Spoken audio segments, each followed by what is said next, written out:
I've played 57 clicker games this year, but when I asked what the most addicting was, I got one answer.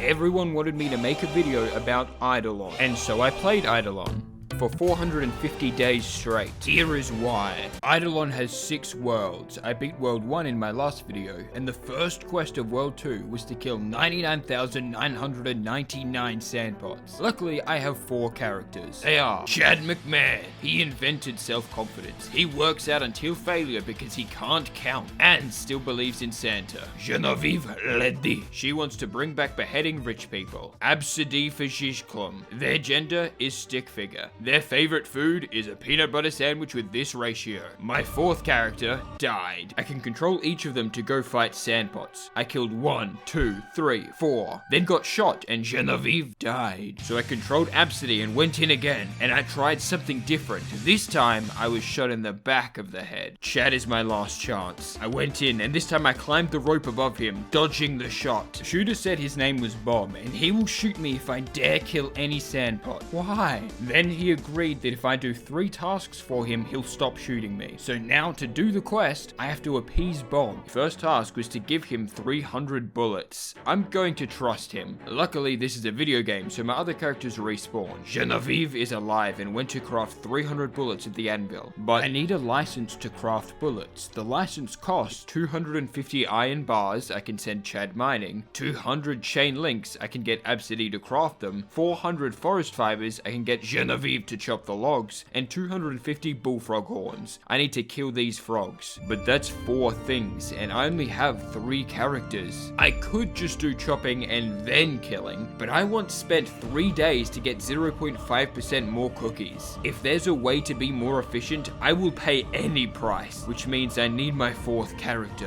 who did respawn after I killed him, but he respawned in hell. So to craft 300 bullets, I have to get a license, which means I need 4 ingredients, so I need to get my 4th character, so I need to go to hell to complete the first quest. And before I go to hell, I need to be more powerful. I talk to Specius, who gives subclasses. For Genevieve, I can choose Shaman or Wizard. Shaman seems more friendly to nature, and Genevieve is a caring person. She unlocked the ability to throw death flasks to kill animals and poison the water supply. Oh, I'm ready for hell. Eidolon's new update is called the Caverns. You can go into the Earth's crust to explore. So I went through a secret path and made it to the volcanoes, where there's lava, the sound of orcans, and a giant hole in the ground.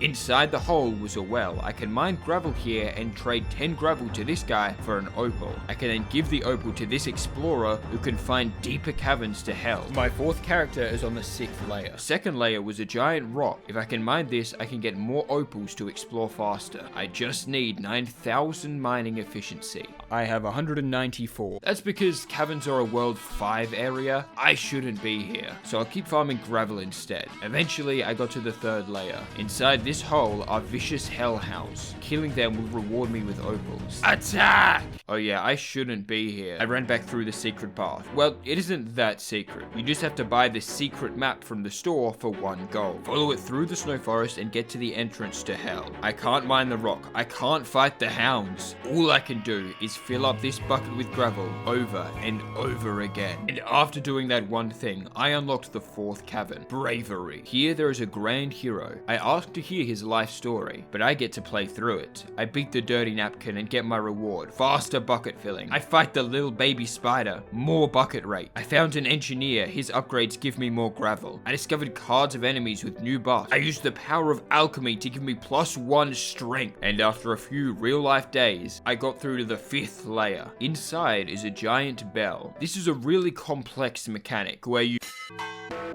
and it gives you bonuses like +1% mining efficiency. Not gonna help me. Pinging the bell gives me opals. That's what I want. So I spent my days mining gravel, going on adventures, and ringing the bell until finally I had enough opals to reach Cavern Layer 6, where I'll find my 4th character, Morgan Ellis. He was named after someone who commented that a tower in balloons was slightly incorrect, and that caused Morgan physical pain. When I ran a marathon, Morgan would have ran 10 marathons before they were invented. Morgan already literally beat every map with no towers. Morgan already got the record in every category. I only killed him last time because his pride got the best of him. This time, I'm not going to let him fight or he'll gain sentience again. I'm not actually going to get him to farm bullfrog horns. He's going to fish because I'll need a ton very soon. So I entered the 6th cavern. I have been waiting. I didn't talk with him. I simply dragged him out of hell and locked him on this screen. Now fish! I sent Genevieve to cut the tree and to kill the bullfrogs, and I did it. While Morgan fished away angrily, I got all the ingredients to craft the smithing license. Unlocking bullets. To create a bullet, I need 10 forest fibers and 10 flies. Genevieve went right back to chopping logs, and I sent the other characters to unlock their subclass. Shad McMahon became a squire.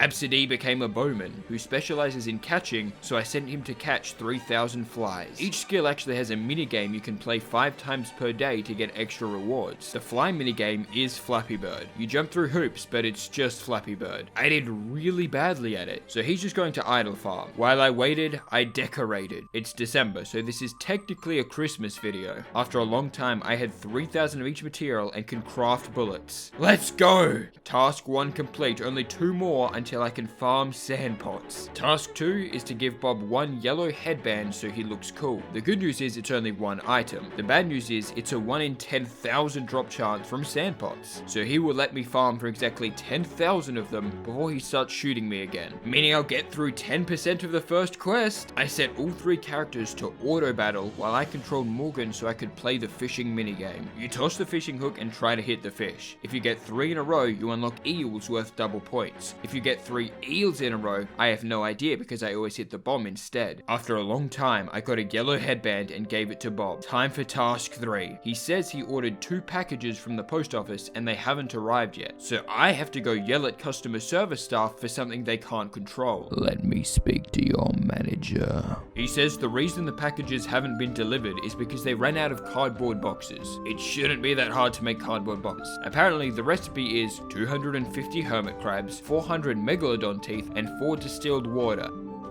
Huh. Hermit crabs are from fishing. Megalodon teeth drop from these mimic chests with giant teeth, so Genevieve and Chad can kill those. Distilled water is created through alchemy. It takes fishing, murder, and magic to make a cardboard box in this game. Usually, alchemy is about mixing perfect materials together to make new things like distilled water. Luckily, it has a very realistic mechanic called pay to win. I spend coins to create distilled water out of nothing. The hardest thing is actually the hermit crabs. So it's time Morgan got a fishing rod. Yes, canonically he's been using his hands this whole time, but for him to craft a rod, he needs access to other areas. I have to release him from his fishing prison. Morgan, this is a simple video. Don't become sentient. There's one other way I can speed up hermit crab fishing. I can get a 1-hour candy that skips through an hour of time. You get them from challenges and quests, and I have a few from World 1. So I gave Morgan enough candy to fish 750 hermit crabs and crafted the boxes. Reopened the post office and completed 3 orders and went back to Bob. He only needed me to do 2. Now I can do the first quest. Why does it say I've only done 1 out of 2? I literally did 3. Don't mind me, I'm just redoing my kindergarten education to see if I can still count. Am I dumb? Oh, he ordered from the middle company. I have to do 2 of those orders, which refresh in 3 hours. So I trained Flappy Bird for 3 hours. 10! I got 10! Let's go! And then I did it. I completed 2 orders. All 3 tasks. Bob finally agreed he will no longer shoot me. Only 89,995 sandpots to go. But the sandpots are kinda strong and it's taking a while to kill them. Then a talking cactus told me he'll give me more powerful weapons if I tax the rich. Genevieve agreed. The cactus is the local sheriff and Goldrick is the local billionaire, and here's the government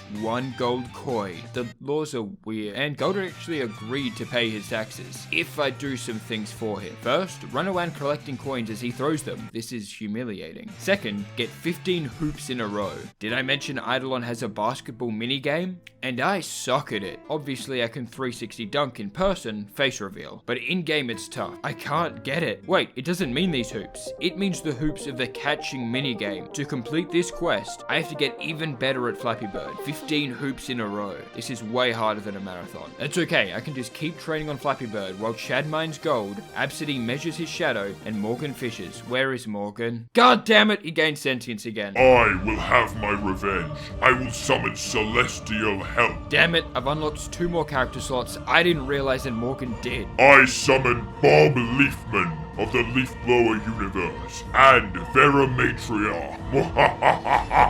God damn it, that's the grandma from Cookie Clicker. If you don't know who these are, there are 16 videos of context you can watch. It won't make much more sense if you do, but you can. Morgan has built a team against Genevieve. He wants to kill all 99,999 sandpots first to prove he is the superior being. The good news is, I managed to learn Flappy Bird and got the 15 hoops. And Goldrick's next quest was to paint 600 portraits of him and put them everywhere. I charge $600 for commissions. Please comment your requests. After that, he's almost ready to pay his taxes. But first, he requires a golden shit. Forgive my French. Heh, but seriously, there is a sewer in World 1 that has sentient poops in it, and killing them has a 1 in 20,000 chance of dropping a golden plop. But to get there, I have to walk past the place that Morgan killed Chad's adoptive father, Scriptagion, and non-playable characters don't respawn. I went down there and sent all 3 characters on Genevieve's side to kill 20,000 plops. Morgan is out of my control now. I can only watch. But he knows he can't catch up, so he just started doing completely random things. He bought 420 tape from the store, dropped it on some frogs, then climbed up a tree. I think he's having a mental breakdown. But I want to end this quickly, so I used my 4-hour time candies, all of them, grinding for the golden plop, and Genevieve got it. I went back to Goldrick, and he gave me